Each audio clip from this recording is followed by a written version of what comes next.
Hey guys, this is Megan from You Go To Be Kidding. Summer is starting to wind down. The temperature is starting to get cooler, but that also means we don't really have any big projects. There aren't any big changes on the farm right now.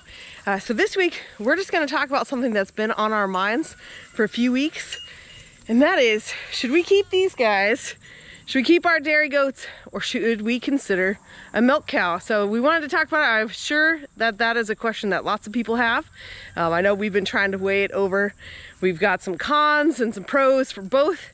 And so I just wanted to kind of go through our decision-making process. We are still torn on what we should do for our farm. But I wanted to talk you through the things we've thought of, the things we've experienced with having goats for these past 3 years, and just kind of walk through whether we should switch and get a dairy cow or keep these goats. So our biggest reason for considering a milk cow has to do with quantity and cream. Cream is probably actually the number one. So goat's milk is naturally homogenized, and that means that it stays together and it's pretty hard to get the cream off of it. And so we've been considering, should we get a dairy cow so that we can better have cream and use that to make sour cream or ice cream or cheeses and things. So all of the thoughts that have gone into it, let me give you some pros for a cow is obviously that cream line. You can also get lots more quantity. And if I'm starting to learn how to make cheeses, I need more milk to have on hand. But here with my goats, I have 3 ladies that I'm milking right now, and I get about a gallon a day. And then I have all 6 of these ladies prepped for next spring. And so then that would give me roughly 2 gallons a day. It does not take me very long. It's about 5 minutes each goat. And then there's some logistics, swapping, the goats off the stand and stuff. But it's really not hard to milk the goats. My daughters can help me, and it really goes pretty quick. A big cow can give me a lot more milk in one fell swoop, but it would probably take me longer to milk one cow, although less logistics.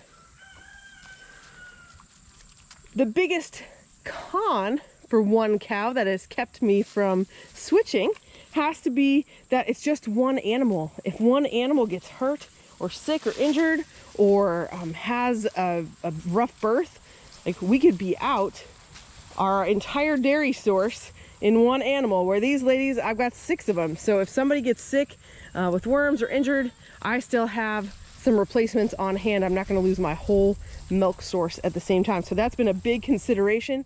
Do I really want to go to one animal that can possibly get sick?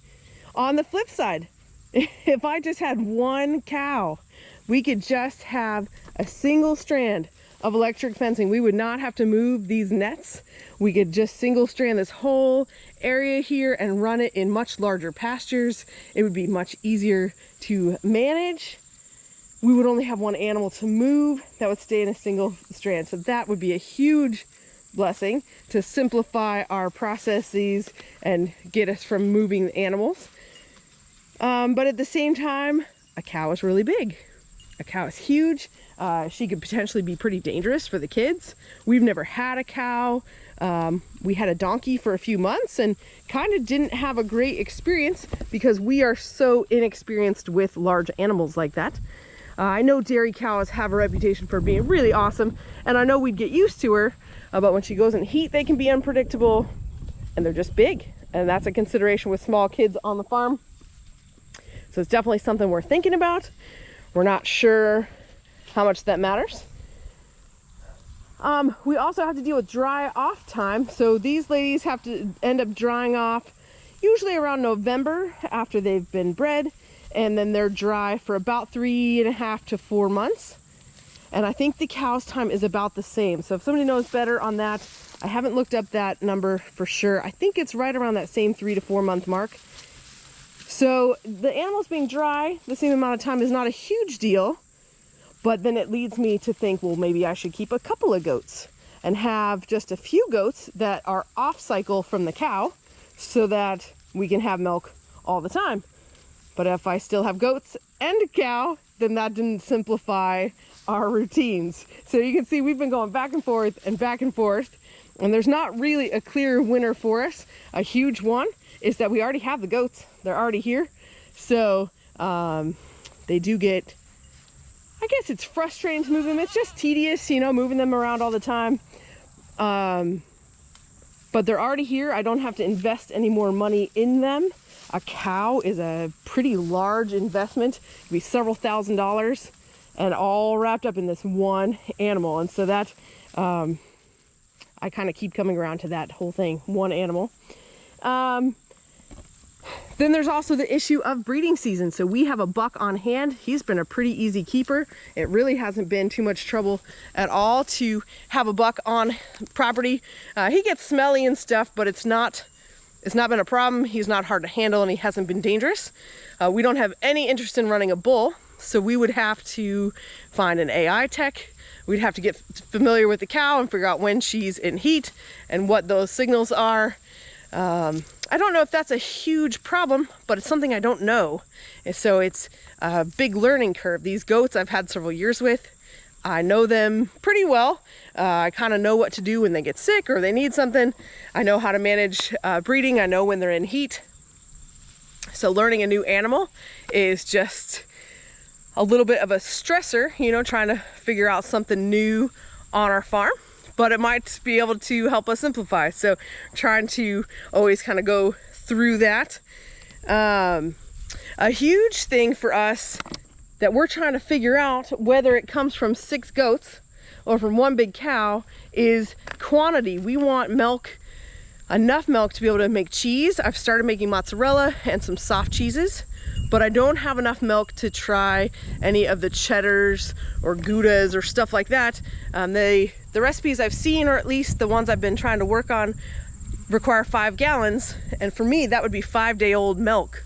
I'm getting about a gallon a day. So I don't really want to use 5-day-old milk in a cheese like that. And I'd love to have a cow. I'd also love to have enough milk left over, maybe the skim milk left over to feed pigs. We've never run pigs here. So a cow could help with that burden. If you've been considering a cow versus some goats, I hope that these are some of the considerations that you've been thinking of, or maybe I've thought of some that you haven't. I hope it helps you try to narrow down the process to decide. We still haven't narrowed down what we've decided. We already have the goats, so they're kind of a given, where if you were trying to start out and weren't sure which to pick, it just kind of depends on your land and your circumstances, and even your family, which one works best for you. But we're still pretty undecided. I think if we saw a cow who was bred come up for a great price that was, you know, was grass-fed and used to that, we might go ahead and jump on that. But we're coming into winter, so getting a cow over winter is a bad idea. Makes it even harder to manage hay and pastures and things. But so stay tuned. You never know what we might do. It kind of depends on what pops up, right? So, but if you have any tips or anything that I've missed, I would love to hear about it in the comments. If you have experienced switching from goats to a cow, and you either love it or you regret it, I'd love to hear about that too. Just help us get more information on what to do before we make a decision, and just kind of share with you the process that goes behind the animals we have and the decisions we make. It's not always a very straightforward decision, and I don't think in this case that there's actually a wrong answer. Our goats have served us really, really well. The thing I am missing is butter and cream to try to make sour cream pretty much at the store. Those are some of the very few things I'm buying at a store at this point.